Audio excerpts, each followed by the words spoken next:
June 1941. Midnight, the North Atlantic, 400 miles west of Ireland. A lone convoy, HX 126, steams in ragged columns through black, rolling seas. Searchlights sweep the darkness.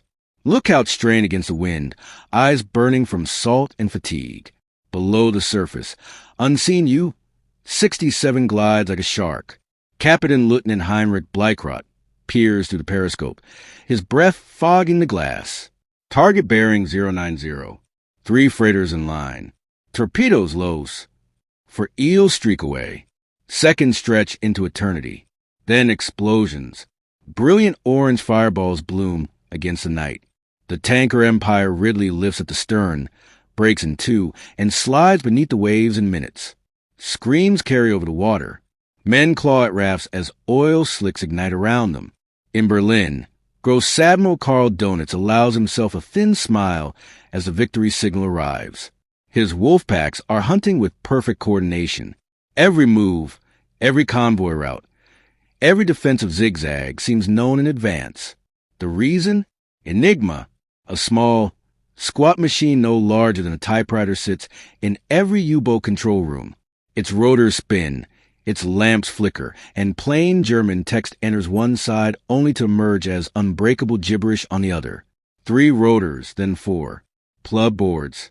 Daily key changes. Billions of possible settings. To the men of the Kriegsmarine, Enigma is invincible. Donitz believes it with religious fervor. He issues orders in total confidence that no Allied ear will ever hear them. By early 1942, the toll is apocalyptic. In March alone, U-boats sink 834,000 tons of shipping. Convoys scatter like frightened sheep. Britain teeters on the edge of starvation. Churchill calls it his greatest fear, greater even than the Luftwaffe. On the bridge of a burning freighter, a Canadian sailor clings to wreckage and watches another ship erupt in flame. He whispers into the dark. How do they always know where we are? No one has an answer. Yet, hundreds of miles away, in a quiet English country house, surrounded by frost-covered lawns, a handful of unlikely people are about to challenge the impossible. They are mathematicians, chess champions, linguists, crossword experts, civilians in tweed jackets who have never heard a depth charge explode. And one of them, a brilliant, awkward Cambridge don named Alan Turing, has just conceived a machine that should not exist.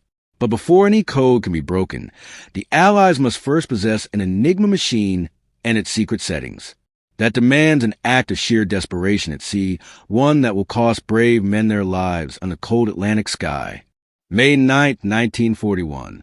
Dawn, the North Atlantic, 600 miles south of Greenland.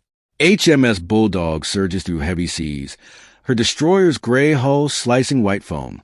Captain Joe Baker Creswell stands on the bridge, binoculars press his eyes, watching smoke rise from the crippled U-110. The day before, depth charges from Bulldog and escorting corvette Albrecia had forced the Type IXB U-boat to the surface. Her commander, Captain Lieutenant Fritz Julius Lemp, one of Donitz's aces, had scuttled her, or so he thought. But the submarine refuses to sink quickly. Valves are open, yet she wallows, listing heavily, engines dead. Baker Creswell makes the gamble of his career. Boarding party. Away the whaler. A young sub-lieutenant, David Baum, volunteers with 8 sailors. They row through heaving waves toward the abandoned U-boat, rifles ready, hearts pounding. The air reeks of diesel and cordite. They climb the conning tower. Water floods the control room, ankle deep, rising fast. No crew in sight. Lemp and his men have been rescued or lost overboard. Baum's torch beam sweeps the dim interior. Charts, ammunition. Then, in the radio room, the prize. An Enigma machine, rotors still set, sitting on its wooden case like a forbidden relic. Beside it, code books, cipher keys a month, the sacred daily settings Donitz changes religiously. The men stuff everything into sacks. Short-range radio instructions. Big RAM tables. The officer settings reserved only for officers. They haul the loot back to Bulldog just as U-110 rolls and plunges forever beneath the waves. In London, the capture is classified beyond ultra. Not even the Americans are told yet. The material is rushed under armed guard to Bletchley Park, a sprawling Victorian mansion hidden in Buckinghamshire countryside. There, in Hut 8, a thin, intense man with untidy hair and a slight stammer paces the wooden floor. Alan Turing has been waiting for this moment for years. The Poles had already given the British a priceless head start. In 1939, just weeks before Hitler invaded, Polish Cipher Bureau geniuses Marian Rejewski, Jerzy Rosicki, and Henryk Zygalski had smuggled replicas and mathematical breakthroughs across the border. But the Germans kept improving Enigma, adding a fourth rotor for naval use, complicating the plug board. Now, with fresh keys in hand, Turing stares at the captured machine. He knows brute force is impossible. 20 rotors chosen from pools, billions of plug connections, trillions of possibilities. Yet he has an idea so radical it borders on madness. Build a machine to fight a machine. A bronze electromagnetic monster filled with spinning drums that mimics Enigma thousands of times faster than any human. They will call it the bomb. But even with the capture, the settings change every midnight. The window is brutally narrow, and Donuts is growing suspicious. Too many U-boats vanishing without trace. One wrong move, one hint that Enigma is compromised and the Germans will change everything. February 1942. Night. Bletchley Park, Buckinghamshire. Snow dust the sprawling lawns of the old mansion. Inside Hut 8, a flimsy wooden barracks tacked onto the main house. Electric lights burn through the blackout curtains. The air is thick with pipe smoke, chalk dust, and the sharp tang of overheating valves. Dozens of young women in civilian clothes sit in rows before towering machines that clatter like mechanical looms. These are the bombs, each one 6 feet tall, bristling with spinning drums and tangled wires. Alan Turing paces between them, coat collar turned up, eyes bloodshot. He mutters equations under his breath, scribbling on scraps of paper that litter the floor. Beside him, Gordon Welchman, precise and bespectacled, adjusts a menu, a carefully chosen loop of letters that exploits German habits. No letter ever encrypts to itself. Whether reports repeat phrases, operators sign off with predictable Heil Hitler. These tiny human flaws are the cracks in Enigma's armor. A bomb starts its run. 36 Enigma equivalents spin at blinding speed, testing thousands of rotor settings per second. Relays click like machine gun fire. You can feel the tension in the room. Every operator knows lives depend on this noise. Suddenly, stop. The machine halts on a possible setting. Wrens leap to check it by hand on a captured Enigma. Letters align. Plain German text emerges. A weather report. Then coordinates. Then the unthinkable. A U-boat grid position. Cheers erupt. Quickly stifled. Secrecy is absolute. Even partners, parents, spouses must never know what happens here.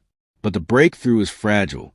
Naval Enigma uses 4 rotors now, exploding the possibilities to 456 trillion. More bombs are needed. Hundreds. Turing pushes the design further. American engineers arrive, skeptical of these eccentric Brits. They leave converted, shipping improved versions across the Atlantic.